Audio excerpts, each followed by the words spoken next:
ಜಿಲ್ಲೆಯ ಮಾನ್ವಿ ತಾಲೂಕಿನಲ್ಲಿ ಹೊಕ್ರಾಣಿ ಗ್ರಾಮದಲ್ಲಿ ನಡೆದ ಎನ್ನಲಾದ ದಲಿತ ಯುವತಿಯ ಮೇಲೆ ಅತ್ಯಾಚಾರ ಕೊಲೆ ಪ್ರಕರಣವನ್ನು ಖಂಡಿಸಿ ಜಸ್ಟಿಸ್ ಫಾರ್ ಅಶ್ವಿನಿ ಹೆಸರಿನಲ್ಲಿ ಪ್ರಗತಿಪರ ದಲಿತ ಪರ ಎಡಪಕ್ಷಗಳ ಮಹಿಳಾ ಸಂಘಟನೆಗಳು ಜಾತ್ಯತೀತ ಸನ್ಮಾನ ಮನಸ್ಕರ ಹಾಗೂ ವಿವಿಧ ಸಂಘಟನೆಗಳ ನೇತೃತ್ವದಲ್ಲಿ ನಾಗರಿಕರು ಮಹಿಳೆಯರು ಕ್ಯಾಂಡಲ್ ಮಾರ್ಚ್ ನಡೆಸಿದರು. ನಗರದ ತೀನ್ ಖಂದಲ್ ವೃತ್ತದಲ್ಲಿ ಮೇಣದ ಬತ್ತಿ ಹಿಡಿದು ಯುವತಿಗಾಗಿ ಶಾಂತಿ ಕೋರಿದರು. ಅಶ್ವಿನಿ ಸಾವು ಭೀಕರವಾಗಿದ್ದು ನಾಗರಿಕ ಸಮಾಜ ತಲೆ ತಗ್ಗಿಸುವಂತಾಗಿದೆ. ಸರ್ಕಾರ ಕುಟುಂಬಕ್ಕೆ ಕೇವಲ ಪರಿಹಾರ ನೀಡಿ ಕೈ ತೆಗೆದುಕೊಳ್ಳುತ್ತದೆ. ನಿಷ್ಪಕ್ಷಪಾತವಾಗಿ ತನಿಖೆಗೆ ನಡೆಸಿ ಆರೋಪಿಗಳಿಗೆ ಕಠಿಣ ಶಿಕ್ಷೆ ವಿಧಿಸಲೇಬೇಕು ಎಂದು ಆಗ್ರಹಿಸಿದರು. ಈ ವೇಳೆ ಮಹಿಳಾ ಸಂಘಟನೆಗಳ ಮುಖಂಡರಾದ ವಿಜಯರಾಣಿ, ಮಹಿಳಾ ಮುನ್ನಡೆಯ ರಾಜ್ಯಾಧ್ಯಕ್ಷೆ ಚೆನ್ನಮ್ಮ, ಸಾಹೇರಾ ಬಾನು, ಹನುಮಂತ ಕೋಟೆ, ಹೋರಾಟಗಾರರು ಎಂಆರ್ ಬೇರಿ, ಶರಣ ಕುಮಾರ, ಮುದ್ದು ಮುಗಡಿ, ಖಾಜಾ ಅಸ್ಲಾಂ, ಅಹಮದ್, ಆಂಜನೇಯ, ಕುರುಬದೊಡ್ಡ, ಜಮಾತೆ ಇಸ್ಲಾಂ ಜಿಲ್ಲಾಧ್ಯಕ್ಷ ಆಸಿಮುದ್ದೀನ್ ಅಖ್ತರ್, ಎಐಡಿವೈಒ ಜಿಲ್ಲಾಧ್ಯಕ್ಷ ಚನ್ನಬಸವ ಜಾನಕಲ್, ಅಂಬೇಡ್ಕರ್ ಸೇನೆ ಅಧ್ಯಕ್ಷ ವಿಶ್ವನಾಥ್ ಪಟ್ಟಿಕ್, ಕಾಂಗ್ರೆಸ್ ಯುವ ಮುಖಂಡ ಫೈಸಲ್ ಖಾನ್ ಮತ್ತಿತರರು ಉಪಸ್ಥಿತರಿದ್ದರು. ವರದಿ ಗಾರಲ್ದಿನ್ನಿ ವೀರನ್ಗೌಡ. ಇದು ನಮ್ಮ ದುರ್ದೈವ ಬಂಧುಗಳೇ. ಈ ಜಿಲ್ಲೆ ಹೋರಾಟದ ಜಿಲ್ಲೆ. ಎಲ್ಲೋ ಉತ್ತರ ಪ್ರದೇಶ, ಮಧ್ಯಪ್ರದೇಶ ಅಥವಾ ಬೇರೆ ಬೇರೆ ಜಿಲ್ಲೆಗಳಲ್ಲಿ ಅತ್ಯಾಚಾರ ಕೊಲೆಗಳಾದ್ರೆ ಬಹಳ ಕಠಿಣವಾಗಿ ಮತ್ತು ಅದನ್ನ ವ್ಯತಿರೇಕವಾಗಿ ಇರೋದು ಜಿಲ್ಲೆ ನಮ್ಮ ರಾಯಚೂರು ಜಿಲ್ಲೆ. ಇಂತಹ ಜಿಲ್ಲೆಯಲ್ಲಿ ಇಂತಹ ಅಮಾನುಷವಾದಂತಹ ಘಟನೆ ಆಗಿರೋದು ದುರ್ದೈವ ನಮ್ಮೆಲ್ಲರದು. ಹಂಗಾಗಿ ನಾನು ಜಾಸ್ತಿ ಮಾತಾಡಕ್ ಹೋಗಂಗಿಲ್ಲ. ರಾಜ್ಯ ಸರ್ಕಾರ ಆಗಿರಲಿ, ಅದು ಜಿಲ್ಲಾ ಪೊಲೀಸ್ ಇಲಾಖೆ ಆಗಿರಲಿ, ಏನು ಆರೋಪಿಗಳು ಇವತ್ತು ಬಂಧಿಸಿದಿರಿ ಅವ್ರು ಕೂಡ ಒಪ್ಕೊಂಡಿದ್ದಾರೆ.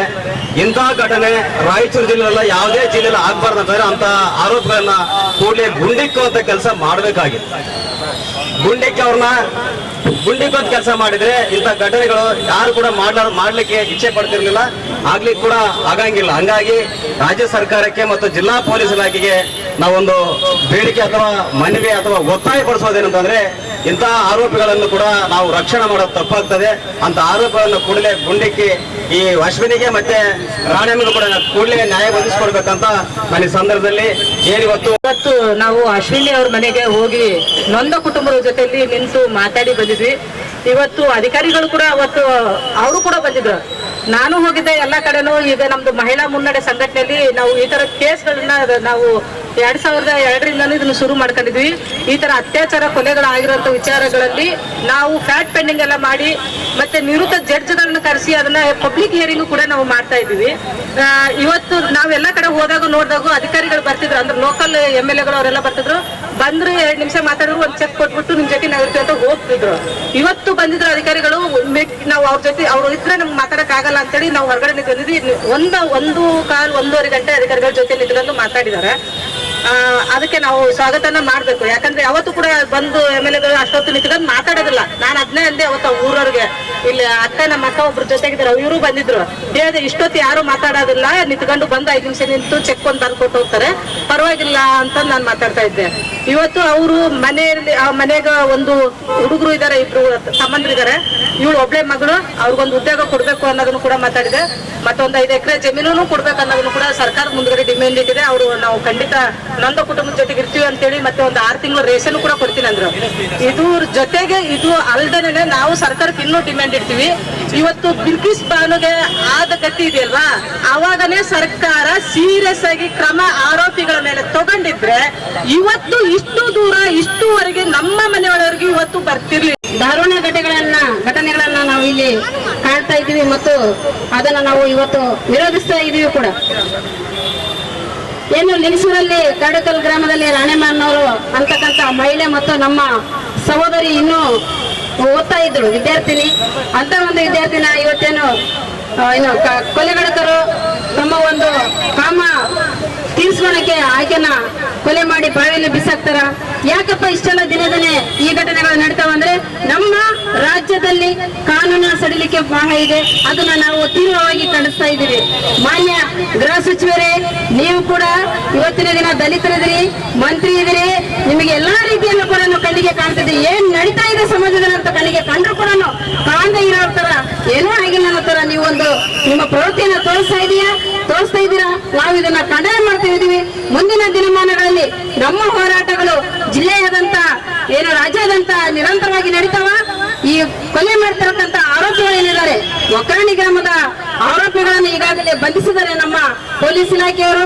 ಆದ್ರೂ ಕೂಡ ನಾವು ಇಲ್ಲಿ ರಾಜ್ಯ ಸರ್ಕಾರಕ್ಕೆ ಒತ್ತಾಯ ಮಾಡ್ತಾ ಇದೀವಿ, ದಯವಿಟ್ಟು ಪಕ್ಕದ ರಾಜ್ಯದಲ್ಲಿ ಒಬ್ಬ ಡಾಕ್ಟರ್ನ ರಾತ್ರಿ ಅತ್ಯಾಚಾರ ಮಾಡಿದಾಗ ಅಲ್ಲಿ ಒಬ್ಬ ನಮ್ಮ ಪೊಲೀಸ್ ಇಲಾಖೆಯ ಇನ್ಸ್ಪೆಕ್ಟರ್ ಅಂದ್ರೆ ಅಧಿಕಾರಿ ಒಬ್ರು ಎನ್ಕೌಂಟರ್ ಮಾಡ್ತಾರೆ. ಯಾಕೆ ನಮ್ಮಲ್ಲಿ ಯಾಕೆ ಮಾಡ್ತಾ ಇಲ್ಲ? ನಮ್ಮ ರಾಜ್ಯದಲ್ಲಿ ಯಾಕೆ ಈ ಜಾರಿಯನ್ನು ತರ್ತಾ ಇಲ್ಲ? ನಾವು ಸುಮಾರು ವರ್ಷಗಳಿಂದ ಧ್ವನಿ ಎತ್ತುತ್ತಾ ಇದೀವಿ, ಎನ್ಕೌಂಟರ್ ಜಾರಿಯಾಗಲಿ, ಎನ್ಕೌಂಟರ್ ಜಾರಿಯಾಗಲಿ, ಎನ್ಕೌಂಟರ್ ಜಾರಿಯಾಗಲಿ. ಯಾಕೆ ನಮ್ಮ ಧ್ವನಿ ನಿಮ್ಗೆ ಕೇಳ್ತಾ ಇಲ್ವಾ? ಇನ್ನು ಎಷ್ಟು ನಿಮ್ಮ ಒಂದು ಅಧಿಕಾರದ ಢಾಳಿಕೆ ನಾವೆಷ್ಟು ಬಲಿಯಾಗ್ಬೇಕಂತ ಇವತ್ತೇನು ರಾಜ್ಯ ಸರ್ಕಾರಕ್ಕೆ ಮನವಿ ಮಾಡ್ತಾ ಇದೀವಿ ಮತ್ತೆ ಎಚ್ಚರಿಕೆಯನ್ನು ಕೊಡ್ತಾ ಇದೀವಿ. ರಾಜ್ಯದ ಮಹಿಳೆಯರು ಬೀದಿಗಿಳಿದರೆ ನಿಮ್ಮ ಸರ್ಕಾರವನ್ನು ಬೀಳಿಸೋ ತಾಕತ್ತು ನಮಗಿದೆ. ಇದನ್ನ ನಾವು ಮರ್ತಿಲ್ಲ. ಇವತ್ತು ಸಹೋದರ ಅಶ್ವಿನಿಯನ್ನ ನಾವು ಕಳ್ಕೊಂಡಿದೀವಿ, ತಾಯಿ ರಾಣೆಮ್ಮನ ನಾವು ಕಳ್ಕೊಂಡಿದ್ದೇವೆ. ಇನ್ನು ಮುಂದಿನ ದಿನಮಾನಗಳಲ್ಲಿ ನಮ್ಮ ಹೋರಾಟಗಳು ನಿರಂತರ ಇರ್ತವೆ. ಜಿಲ್ಲಾ ಬಂಕರ್ ಕೂಡ ಮಾಡ್ತಾ ಇದೀವಿ. ಮಹಿಳಾ ಮಣಿಗಳು ಮತ್ತು ಮಹಿಳಾ ನಾಯಕರು ಏನಾದರೂ ಬೀದಿಗಿಳಿದ್ರೆ ನಿಮ್ಮ ಚುನಾವಣೆ ಸಂದರ್ಭದಲ್ಲಿ ತಕ್ಕ ಪಾಠವನ್ನು ಈ ಸಂದರ್ಭದಲ್ಲಿ ಕಲಿಸಿ. ಮತ್ತೆ ಕೇಂದ್ರ ಸರ್ಕಾರದ ಪ್ರಧಾನಿ ಮೋದಿಯವರಿಗೆ ನಮ್ಮದೊಂದು ಮನವಿ ಇರುತ್ತಾ ಮತ್ತು ಆಗ್ರಹ ಕೂಡ ಇರುತ್ತಾ. ಪ್ರಧಾನಿಯವರೇ, ನೀವು ಹೇಳಿದ್ದೇನು ಮಾಡಿದ್ದೇನು ಭೇಟಿ ಬಚಾವೋ ಸುಮಾರು ಯೋಜನೆಗಳನ್ನ ಜಾರಿಗೆ ತಂದ್ರಿ. ಯಾವುದನ್ನ ನೀವು ನಿಷ್ಪಕ್ಷಪಾತವಾಗಿ ಮಾಡಿದ್ದೀರಾ? ಒಬ್ಬ ಮಹಿಳೆ ಕೂಡ ಇವತ್ತು ಸುರಕ್ಷಿತ ಇಲ್ರಿ. ನಮ್ಮ ಮಗುವನ್ನ ಶಾಲೆಗೆ ಕಳಿಸ್ಬೇಕಾದ್ರೆ ನಾವು ಭಯದಲ್ಲಿ ಕಳಿಸ್ತಾ ಇದೀವಿ. ಮೊನ್ನೆ ತಾನೇ ಉತ್ತರ ಪ್ರದೇಶದಲ್ಲಿ ಒಂದು